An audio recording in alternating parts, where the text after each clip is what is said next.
Hey guys, welcome to another fantasy team review video after what turned out to be a pretty tricky round in the end. I thought round 14 there just seemed to be quite a few primos that really let us down this week, and especially during a bye round best 18, that's far from ideal having primos underperforming there, so that wasn't great. But in the end my team still scored okay, I think around par, 1843.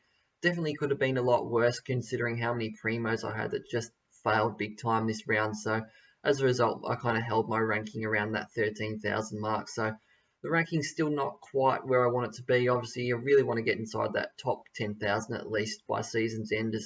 Just struggled to recover from a real disastrous start to this season this year. So taking a look back at how the team performed this week, starting off with the defenders, and yeah, Tom Stewart wasn't a great start back on Thursday night. He just relies on those intercept marks, those plus sixes, and when he doesn't sort of get his game going and the opposition sort of negates that freedom that he sort of has, he tends to struggle a bit. So, yeah, this is what we're going to expect from Tom Stewart for the rest of the year. I think he's going to have those dominant games. He's going to have those down games. So, just got to ride it out with him.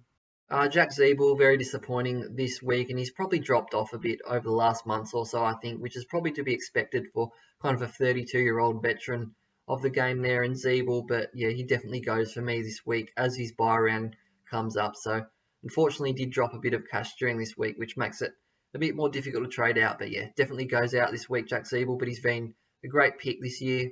Harry Sheezel, he was great this week, 98, and really set up his score with a big first half in that game. I think he was on 65 or so at halftime, so he was great. But he's another one, just because of his bye this week, I probably look to move him on as well. But hasn't he been a fantastic rookie pick this year? One of the best rookies kind of in fantasy history, really, just been phenomenal. And then we have Mitch Duncan there. I ended up taking a punt on Duncan, mainly due to his price. He was just so cheap and very hard to ignore coming off his buy round. And he was all right. He had a massive first half, really. He looked really good. He's getting plenty of marks and all that, plus sixes. But just as Geelong did, really capitulated, really faded out of the game in the second half. So didn't go great, you could say. 74 is probably just borderline pass mark there. But look, I'm still pretty happy with him moving forward.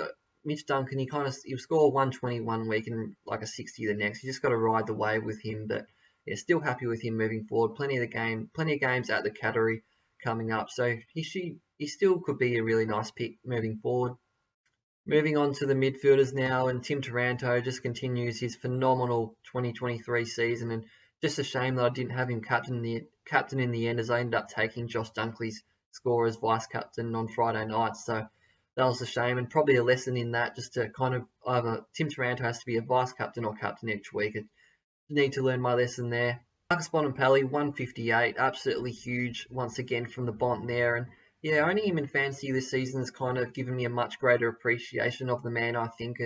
I think I never really fully bought into the fact that he's kind of considered as one of the best players in the comp. I always thought he's kind of a touch overrated, which probably look a bit silly now, but yeah, just watching him closely this year, it's really phenomenal.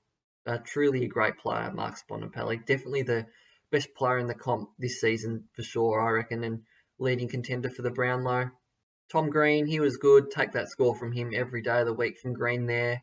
Caleb Sarong, definitely take that score from him, as there was a little bit of an injury cloud around him this week. I think he is carrying some sort of niggle at the moment, so for him to still put up really decent scores week in, week out, despite being sore, is very good effort from Sarong, been one of my best picks so far this season.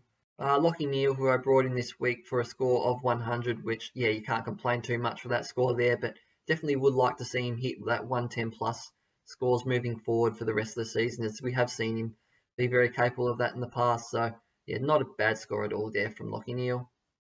Jack Steele, though, on the other hand, was absolutely horrific, and he's just been a terrible pick for me. Got him a couple of weeks ago coming off his bye, and I think we all knew that he did have that sort of knee injury that it was being made. We were aware of that, but I thought coming off a bye, a week's freshen up, he should be good to attack the second half of the season, but it looks like he's still being hampered by that knee concern. So very concerning, but can't trade him this week, as he would need to field 18 this week. So he stays for me. Hopefully he gets up to play, but yeah, just it's a very hard watch at the moment. It's just a shadow of the sort of play that we've come to know of him over the past couple of seasons. So definitely need a lift out of Jack Steele. George Wardlaw, disappointing this week, especially considering he came off that real impressive 95 and a Rising Star nomination the week before. But yeah, that really stalled his cash generation. So he definitely goes for me this week as well, as his buy round is this week. And Matt Johnson was the other disappointing one there. He ended up getting subbed out due to a bad corky, I think the word was, but he wasn't going great before that anyway. So, look, it would surprise me if he kept his spot, to be honest, considering Fremantle do have a few players due back. They were absolutely horrible on the weekend against the Giants, so you'd think they'd look to make plenty changes there, which is unfortunate because I really needed Johnson coming up this week to field a real strong 18, so that's not ideal there. Onto the rucks now, Ron Marshall and Luke Jackson. Marshall just continues to be very consistent so far this season, which is great. And Luke Jackson, 94, definitely take that score from him. And yeah, Sean Darcy is due back though this week. So look, it was probably still worth it to bring in Jackson over the last 2 weeks. Just very fantasy relevant, scores well when he's that solo ruck. So I don't regret bringing him in whatsoever, Luke Jackson. He's been really good. And lastly, onto the forwards, Josh Dunkley scored a 113, which I ended up taking as that vice captain. Is just one of those really tricky ones where you feel like anything 110 plus you just have to take. But in the end, I ended up missing out on 30 odd points from not going Tim Taranto. So that's a little bit annoying there. But you probably still just had to take that score, bank that score on Friday night. Really, it's just unfortunate how it turned out. Errol Goulden, he continues to be fantastic. And I think he's a really nice vice captain option this week playing the Eagles. And as we've seen in the past, he has that ceiling 160s. 150, so I think he's a great VC option this week against the Eagles. Zach Butters, a little bit disappointing this week, but definitely forgive him for one bad score because he's been phenomenal this season. So he has the bye now and should attack the second half of the season really strongly and continues to be in Brownlow medal form. Connor Rosie, likewise, he was excellent on the weekend and he's kind of really hit his straps of late, I reckon, and kind of cemented himself as that top 6 sort of forward.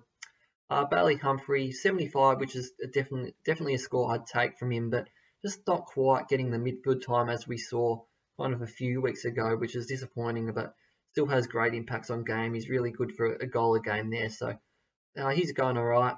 And rounding out the forward line there with Angus Sheldrick, who I brought in this week, he was excellent and kicked a couple of goals and just looks really lively as a player.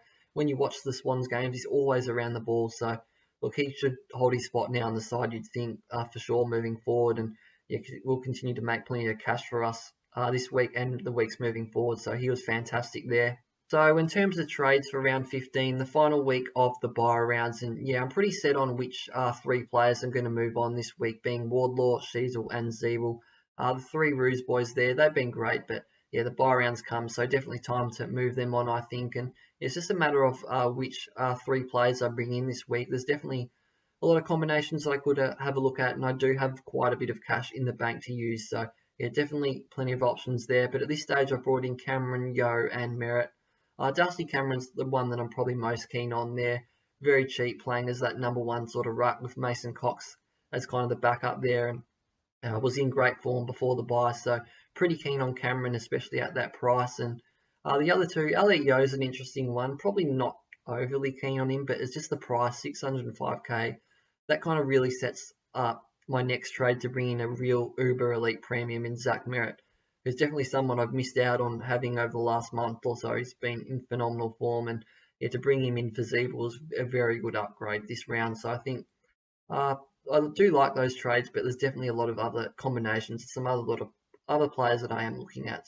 So this is how my team shapes up for round 15 with the buy detector on. Now, I would love to know how many players people are fielding this week. Definitely drop that in the comments below, as it does seem to be a very tricky round this week. Plenty of the really elite informed primos like Butters, Bont, Rosie, Tom Green, Tim Taranto, of course. They're all missing this round, so you'd think it'd probably be a really difficult round, really low scoring round, you'd think. And yeah, at this stage, the best case scenario for myself would be to field 20, which is very unlikely though. That relies on guys like Chessard, Johnson and Harvey Harrison playing. So I think it's more like around 18.